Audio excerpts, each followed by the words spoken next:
Mengakui kesalahan memang tidak mudah. Kita lebih membenci untuk mengakuinya daripada melakukan kesalahan tersebut.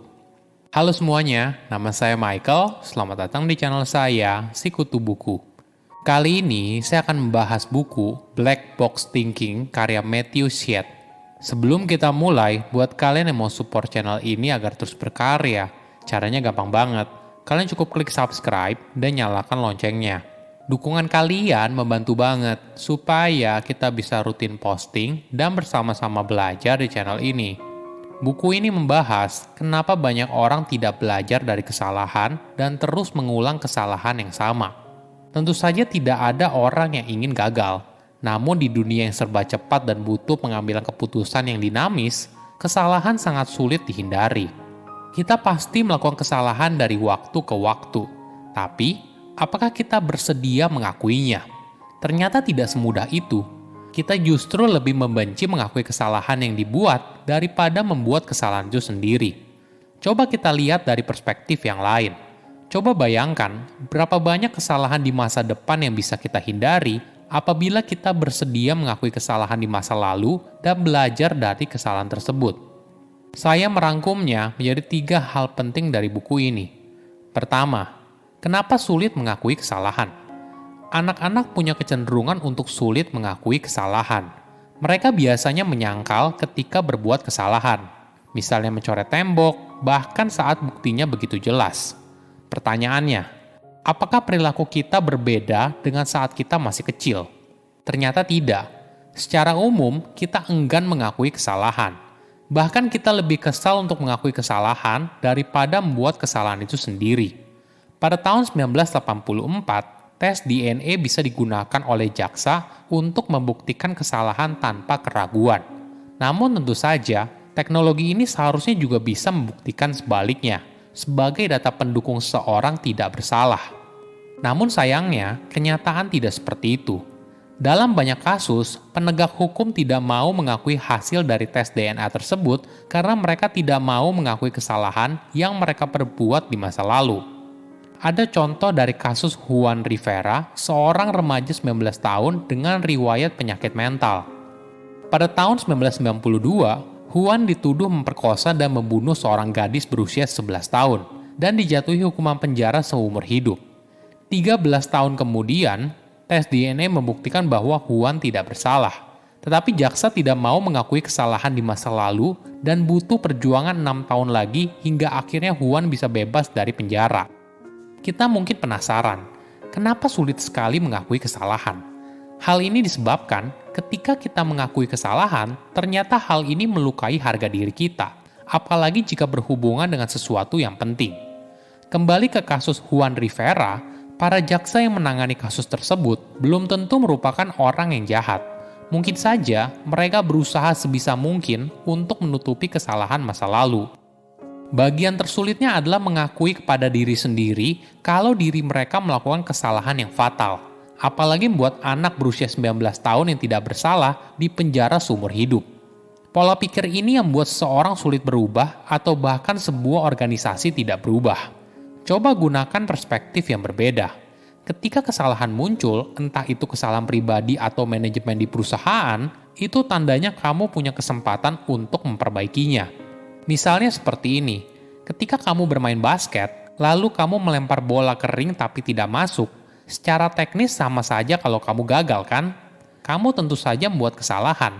Mungkin saja cara kamu megang bola masih kurang tepat, kamu melempar bola terlalu kencang, atau cara melompat yang salah. Ketika kamu mulai menyadari apa yang salah dan mulai memperbaikinya, maka barulah kamu bisa berkembang dan pada akhirnya bisa melempar bola tepat ke sasaran. Inilah pola pikir yang seharusnya kita terapkan ketika membuat sebuah kesalahan. Kedua, akibat fatal tidak mengakui kesalahan. Pada umumnya, kita selalu menghukum kesalahan.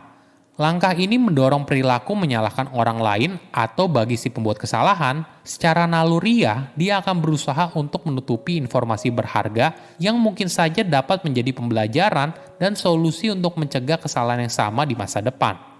Akibatnya, kesalahan yang sama akan terulang lagi di masa depan. Black box thinking atau pemikiran kotak hitam adalah kemauan dan kegigihan untuk menyelidiki apa hikmah dari kejadian tersebut saat kita gagal. Ini merupakan sebuah sistem dan budaya yang memungkinkan sebuah perusahaan agar bisa belajar dari kesalahan masa lalu. Dalam industri penerbangan, kotak hitam mencatat apa yang terjadi di dalam kokpit pesawat saat penerbangan. Kotak ini berisi informasi yang sangat penting dan berharga saat penyelidikan apabila terjadi kecelakaan. Informasinya lalu dianalisa dan diperiksa secara menyeluruh apa yang salah. Hasil penyelidikan lalu akan dijadikan dasar evaluasi dan tindakan mencegah kecelakaan di masa depan. Proses inilah yang membuat potensi kecelakaan pesawat terbang telah turun secara dramatis selama beberapa dekade terakhir. Boleh dibilang, keamanan moda transportasi yang kita nikmati sekarang berasal dari pelajaran berharga yang diperoleh dari tragedi masa lalu. Ada fakta yang ironis. Ketika kita dihadapkan dengan bukti yang menantang keyakinan yang kita pegang teguh, kita lebih memilih untuk membingkai ulang bukti sesuai keyakinan yang kita miliki daripada mengubah keyakinan tersebut. Inilah yang membuat kesalahan diulang terus-menerus dan bahkan sampai terjadi selama ribuan tahun. Ada contoh yang menarik dari tradisi bloodletting. Jadi ini merupakan proses pengobatan medis dengan cara melukai diri pasien, lalu membiarkan darahnya keluar sedikit demi sedikit.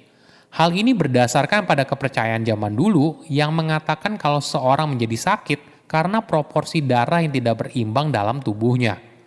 Praktik pengobatan ini sangat populer dan berlangsung hingga lebih dari 1.700 tahun. Para dokter zaman dulu tidak menyangka kalau praktek ini sangat berbahaya dan tidak dapat menyembuhkan penyakit. Yang terjadi justru sebaliknya. Tubuh pasien menjadi lemah karena terlalu banyak darah yang keluar dari tubuhnya lalu meninggal dunia. Bukan hanya itu, pasien yang sering melakukan bloodletting ternyata juga bisa meninggal akibat infeksi pada luka sayatannya. Ketiga, manfaat dari kegagalan. Gagal itu memang kondisi yang tidak enak. Namun dengan perspektif yang berbeda, kondisi tersebut ternyata bisa menginspirasi kita untuk menemukan solusi yang baru. Banyak sekali ide hebat muncul dari sebuah kesalahan. Kegagalan berfungsi sebagai pendorong kemajuan. Ada contoh menarik dari penemuan ATM. Suatu hari, John Shepard Barron lupa pergi ke bank untuk mengambil uang tunai. Dengan kata lain, dia gagal memiliki uang tunai ketika dia membutuhkannya. Tetapi melalui kegagalan ini, dia akhirnya bisa menemukan solusi baru, yaitu ATM mesin yang bisa mengeluarkan uang saat bank sudah menutup jam operasionalnya. Ada fakta unik soal kegagalan. Ternyata, kegagalan itu bisa membantu kita memahami masalah yang rumit. Kadang ada masalah yang terlalu besar sehingga sulit dipecahkan. Namun jika kita bersedia belajar dari kegagalan yang kecil, maka kita akan lebih mudah mengetahui apa yang salah. Misalnya kamu diberikan tugas untuk menyelesaikan sebuah masalah yang kompleks, yaitu meningkatkan pendidikan di seluruh benua Afrika. Sekelompok ekonom di Kenya memulainya dengan mencatat nilai di sekolah yang berbeda dan mencoba berbagai hal untuk melihat apakah bantuan tersebut dapat meningkatkan nilai para siswa atau tidak. Ide pertama adalah memberikan buku pelajaran gratis. Namun setelah diteliti, sekolah yang tidak menerima bantuan ini ternyata masih bisa berjalan dengan baik. Jadi mereka mencoba beberapa pendekatan lain. Akhirnya mereka menemukan solusi yang benar-benar membantu meningkatkan performa siswa secara signifikan, yaitu obat cacing. Solusi yang tidak terduga dan hanya bisa ditemukan apabila kamu bersedia mencoba dan gagal pada skala yang lebih kecil. Kita sulit mengakui kesalahan karena berkaitan dengan harga diri yang kita miliki. Hanya dengan kerendahan hati mengakui kalau tidak selamanya kita benar, maka barulah kita bisa belajar dari kesalahan. Silahkan komen di kolom komentar pelajaran apa yang kalian dapat ketika baca buku ini. Selain itu, komen juga mau buku apa lagi yang saya review di video berikutnya. Saya undur diri, jangan lupa subscribe channel YouTube Sikutu Buku. Bye-bye.